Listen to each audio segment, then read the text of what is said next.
Hey everybody, this is Riff. How you doing out there? Hope everybody's doing great. Today I got out my old beautiful Mark Jenkins Slash. It's a Slash Ultimate. At the time I bought it, it was the very top of the line Slash that you could buy. It has all of the metal upgrades and stuff that was available at that time, and below CG chassis, the very cool Mark Jenkins body. There was two. There was a Mike Jenkins and Mark Jenkins. They're brothers. They own Traxxas, and they're both actual drivers in full-scale vehicles. And they made you could say they're collectors versions of these Slashes. Another thing that made these unique were they were one of the very first vehicles that had the TSM gyro system in them, and back at that time that was really like cutting edge. Now, you know, gyros are getting commonplace in RC, but back then that was a new thing, and this was one of the first vehicles that had it. And also it had onboard audio, and that was a really cool thing and unique at the time. Give a little demonstration.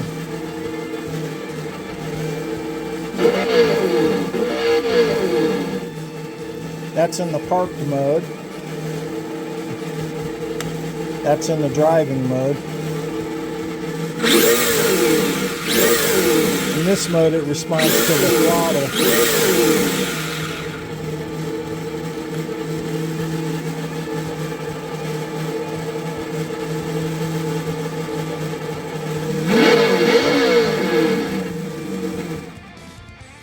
Very cool. And I loved everything about this, and I've tried to keep it in good shape because I figure it's going to be collectible. But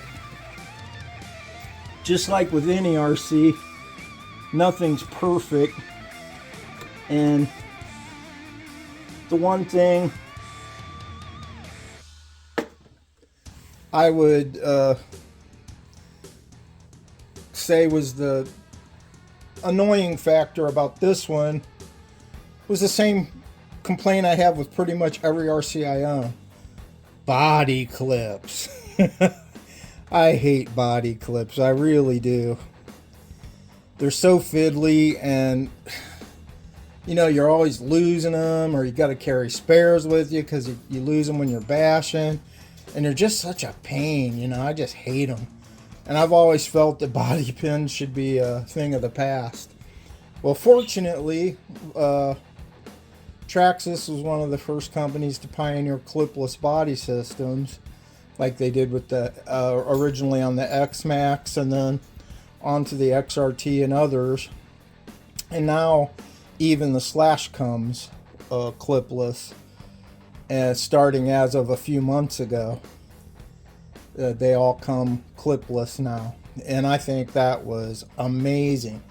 And being the cool company that Traxxas is, they came out with a kit that allows you to convert any old style Slash into a clipless, and that is amazing.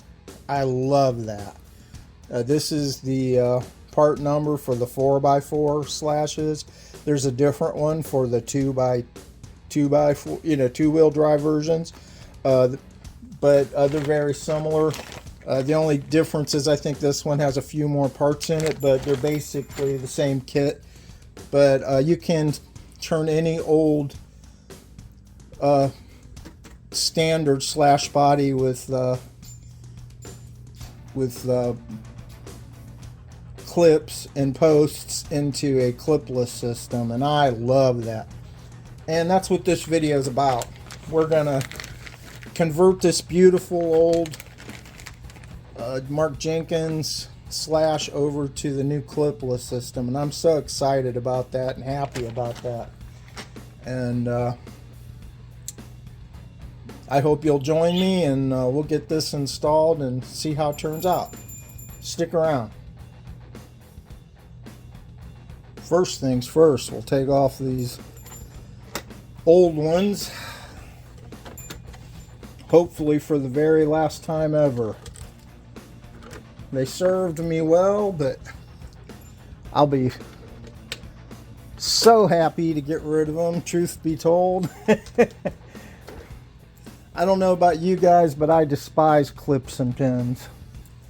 And the older I get, the more I despise them. And I will be so thrilled to be rid of them.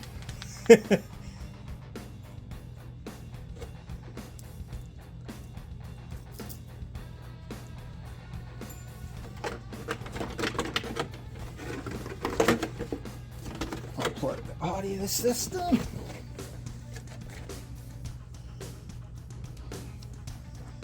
No. There we go. That's where we'll... This is the kit number you'll need for the 4x4 slash. Like I said, there's also one available for the two-wheel drives. That's a different part number, but very similar.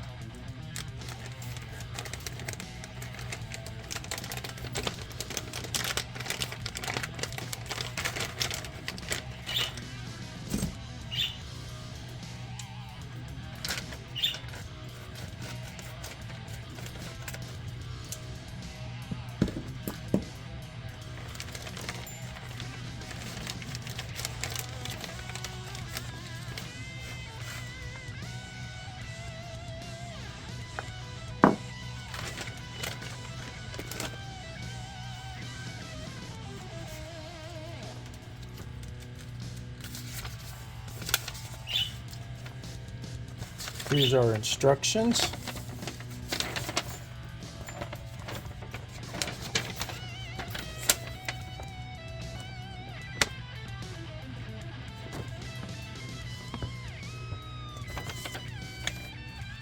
Looks like the only thing you're going to need is a reamer, body reamer.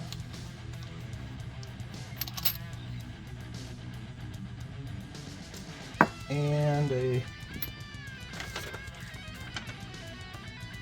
2mm hex.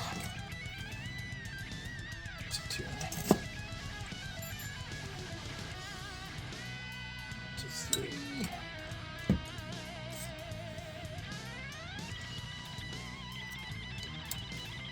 Perfect. It also comes with this really awesome tape-on stencil that you actually can put onto the body to show your to your hole positions for the new mounts. Very cool.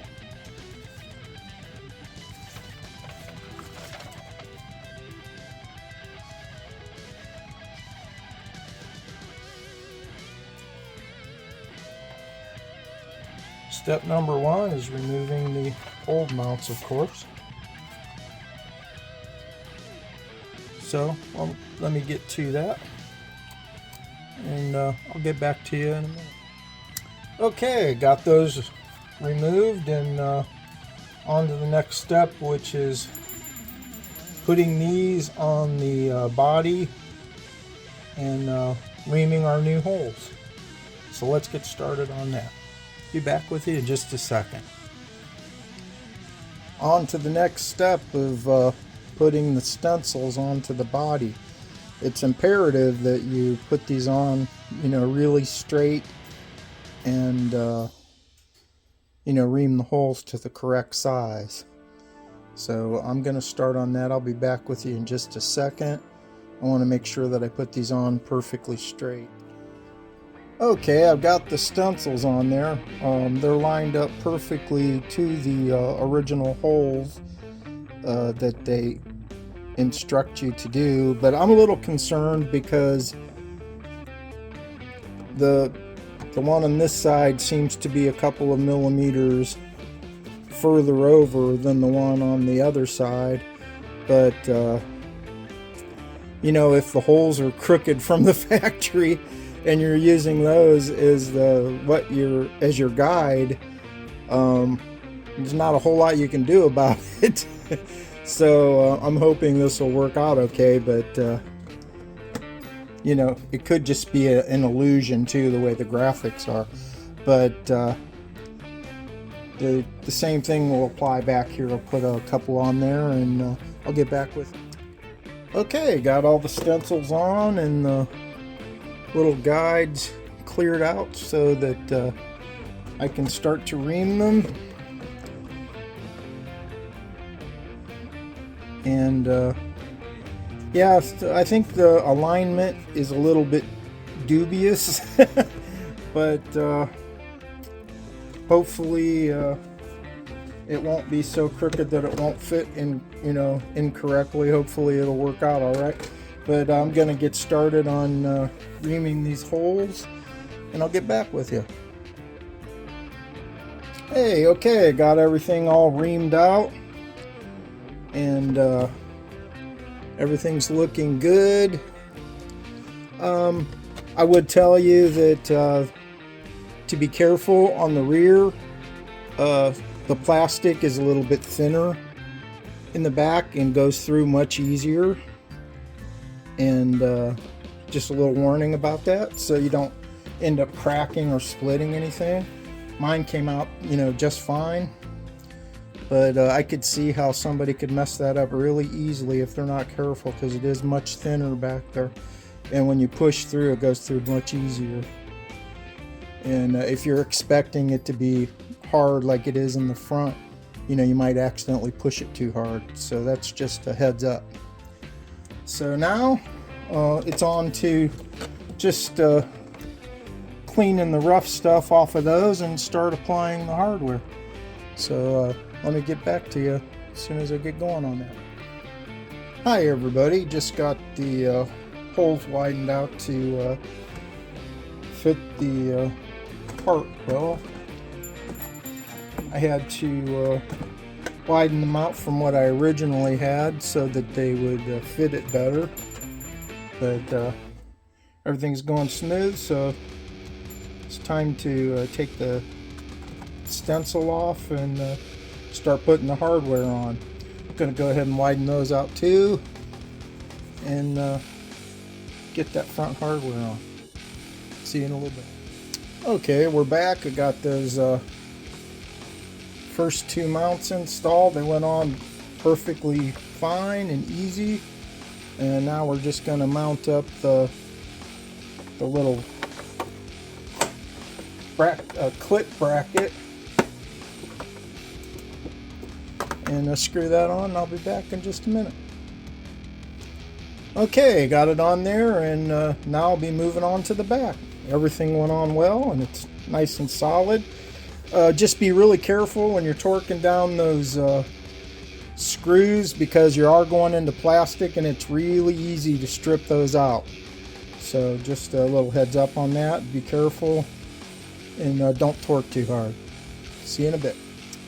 Okay, we're back. Got all of the clip hardware installed, and now it's on to the brackets that go onto the body. Be right back. Hey everybody, I just wanted to give you a little heads up. On the front there's a little adapter piece that goes on right here, and then you just set the other piece right on top of that and screw them down. On the back it doesn't need one, it just goes straight on. And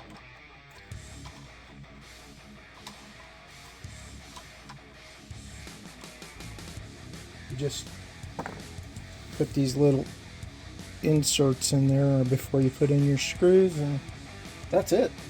So I'll get back to you in a minute. Okay everybody, it's all done. Everything went on great. It looks great. It's so awesome not to have those annoying clips. And going to take a while to get used to using this. But, oh, there it is. They just pop loose. Once you figure out what you're doing, after you've done it for a little bit, you can just reach right in there and pop it. Comes right off. And it's just so nice and clean, and I'm so happy that I did this.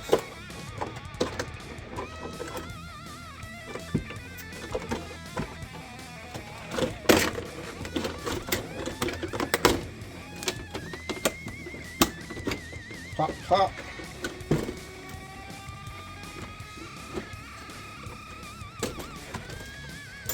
Pop, pop.